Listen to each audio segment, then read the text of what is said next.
Okay folks, I don't know how well you can hear me because I'm behind the camera, but I just have to show you this. I'm in a New Jersey park, and these are beautiful trees. They're not old forest wood. They're like maybe like 40 years old or something. And you can see places on these trees where the poison ivy root was gigantic, and somebody cut the root and didn't kill the tree. Like that's what this is. This hairy thing it's wider than my leg is one of the biggest poison ivy roots I've ever seen.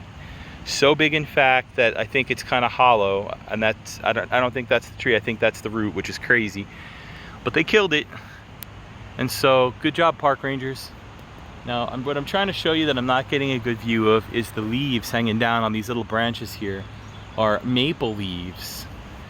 I don't know if I'd call these sugar maple leaves. They look they're like somewhere between a sugar maple and a Japanese maple. Or maybe they are Japanese and I'm just not good at telling them apart. But that's this one tree here hanging down, and they're hanging down at about face height. So you're gonna hit them with your face, and that's fine because maple leaves are very gentle and don't hurt you. Now I'm gonna walk a little bit over here, and hanging a few inches lower, so low I could hit them on my electric bicycle, are these tree branches. See these little branches with these there are berries up here hanging off these it's like little clusters of berries and pretty shiny leaves. Oh look, that leaf has red on it.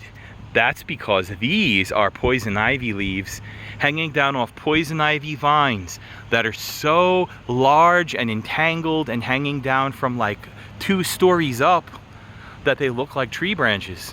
And 2 stories up, what you have up there is this gigantic, well, okay, maybe not that gigantic, this medium to small sized tree that has fallen down, or at least maybe not fallen down, it has died and slumped over. But the poison ivy has turned it into its own private like tree structure, and it's growing like a tree.